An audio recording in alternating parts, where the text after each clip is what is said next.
হরে কৃষ্ণ, রাধে রাধে। মৌমিতা পরিবারে তোমাদেরকে জানাই অনেক অনেক শুভেচ্ছা ও অভিনন্দন। আজকের আলোচ্য বিষয়টি হচ্ছে বৈশাখ মাসের হরিশ মঙ্গলচণ্ডীর ব্রত কথা।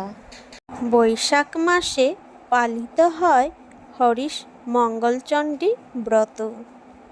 জেনে নিন এই ব্রত প্রচলনের কাহিনী।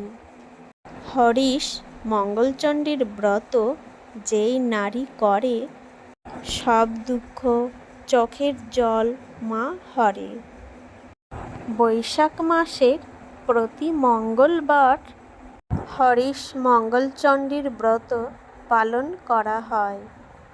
সধবা ও বিধবা মেয়েরাই এই ব্রত পালন করেন।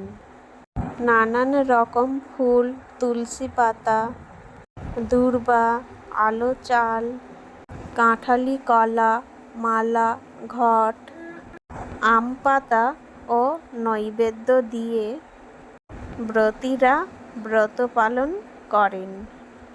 কোনো এক গ্রামে গয়লার বউ ও এক ব্রাহ্মণীর খুব বন্ধুত্ব ছিল।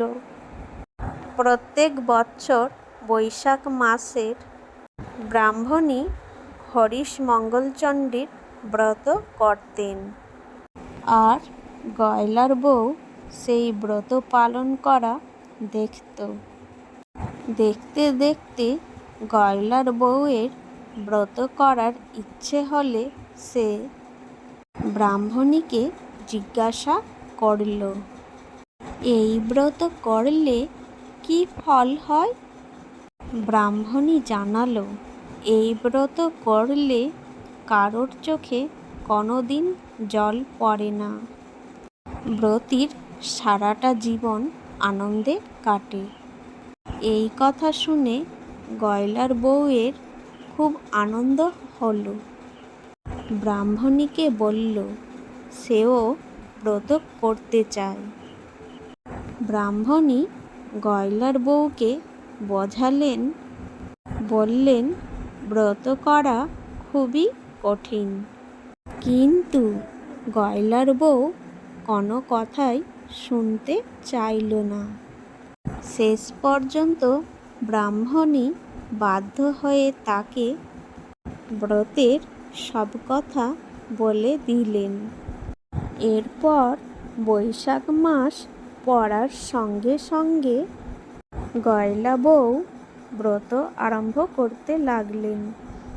দুটো মঙ্গলবার ব্রত পালন করার পরই মা মঙ্গলচণ্ডীর তার উপর দয়া হলো, আর সঙ্গে সঙ্গে ঐশ্বর্য ও সুখে পরিণত হলো।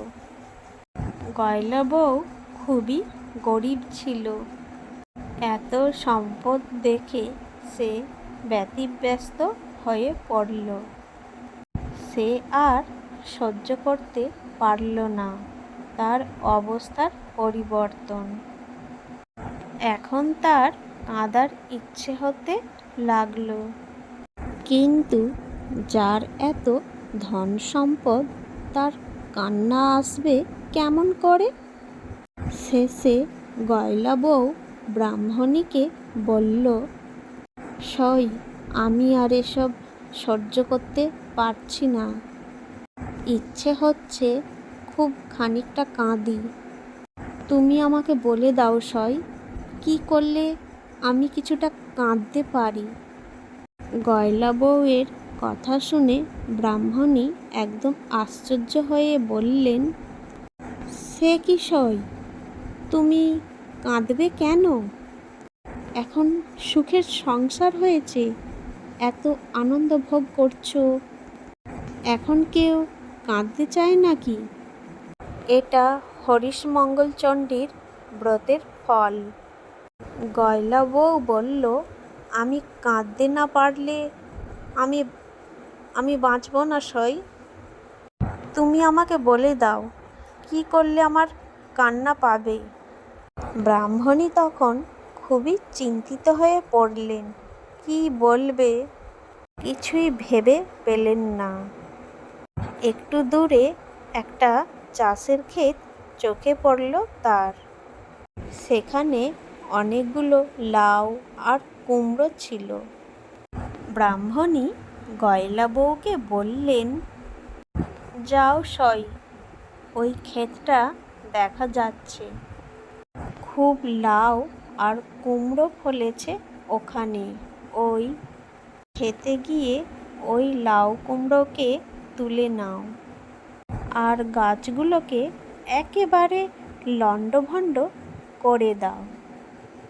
তাহলেই চাষিরা খুব রেগে গিয়ে তোমাকে গালমন্দ দেবে, আর তাহলেই তোমার কান্না আসবে। সইয়ের কথা শুনে গয়লা বউ তক্ষুনি ছুটে গেল। সেই ক্ষেতের ভিতরে ঢুকে গাছগুলোকে ছিঁড়ে মুড়ে দিয়ে চলে এলো। কিন্তু এতে আসল কাজ তো কিছুই হলো না, বরং ফলটা উল্টো হলো। মা মঙ্গলচণ্ডীর দয়ায় আবার গাছগুলো জ্যান্ত হয়ে উঠল, আর চাষিদের খুব আনন্দ হলো। চাষিরা তখনই সেই গয়লা বউয়ের কাছে এসে বলল, মা, তোমার হাতের ছোঁয়া লেগে আমাদের আধমরা গাছগুলো আবার সতেজ হয়ে উঠেছে। তুমি মা সাক্ষাৎ লক্ষ্মী। এরপর ব্রাহ্মণী বললেন, দেখো সই, ওই দূরে পাহাড়ের ধারে রাজার হাতিটা মরে পড়ে আছে। তুমি ওখানে গিয়ে হাতিটার গলা ধরে খুব কান্নাকাটি করো, তাহলে রাজার লোকেরা ভাববে তুমি হাতির দাঁত চুরি করতে এসেছ। তখন তারা তোমায় খুব মারধর করবে, আর তুমিও খুব কাঁদবার সুযোগ পাবে। কিন্তু এবারেও কোনো কাজ হলো না। মা মঙ্গলচণ্ডীর দয়াতে এবারও তাই হয়েছে। গয়লা বউ হাতিটার গায়ে হাত দিতেই হাতিটা বেঁচে উঠল। রাজার লোকেরা একেবারে অবাক হয়ে গেল। সব শুনে রাজা খুব খুশি হলেন, আর গোয়ালা বউকে ডেকে তাকে অনেক ধনরত্ন পুরস্কার দিলেন। ব্রাহ্মণী তখন গোয়ালা বউকে আরেকটা পরিকল্পনার কথা বললেন। দেখো সই, এক কাজ করো, কতগুলো বিষের নাড়ু তৈরি করে তোমার মেয়ের বাড়ি পাঠিয়ে দাও। তাহলে ওই নাড়ুগুলো খেয়ে তারা সবাই মারা যাবে, আর তুমিও তখন কাঁদতে পারবে। সইয়ের কথা মতো গয়লা বউ তাই করল। কিন্তু মা মঙ্গলচণ্ডীর দয়ায় বিষের নাড়ুগুলো সব অমৃত হয়ে গেল।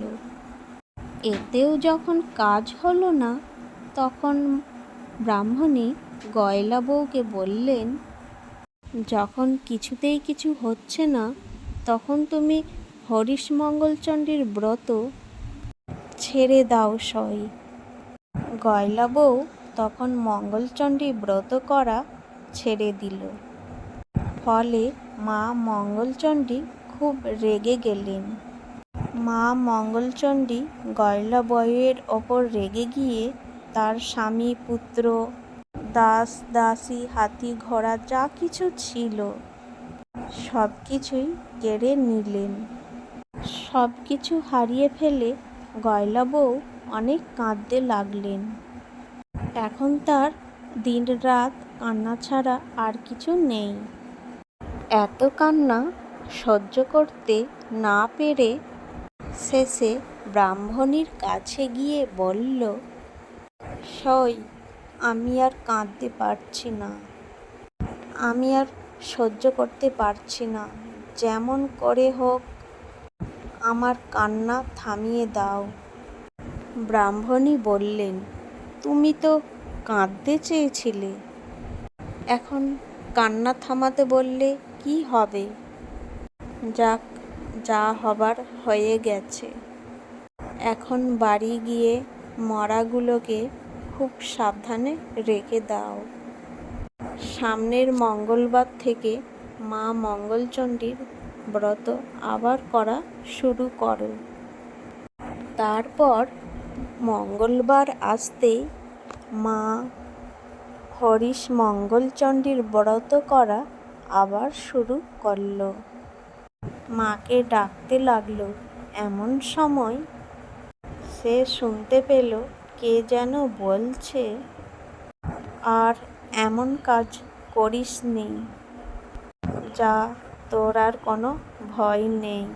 এই ঘটের জল মরাগুলোর গায়ে ছিটিয়ে দে, তাহলেই সবাই বেঁচে উঠবে। ঘটের জল ছিটিয়ে দেওয়ার ফলে গয়লা বউয়ের সবাই মা মঙ্গলচণ্ডীর দয়ায় বেঁচে উঠল, আর তার আগের অবস্থা ফিরে এলো।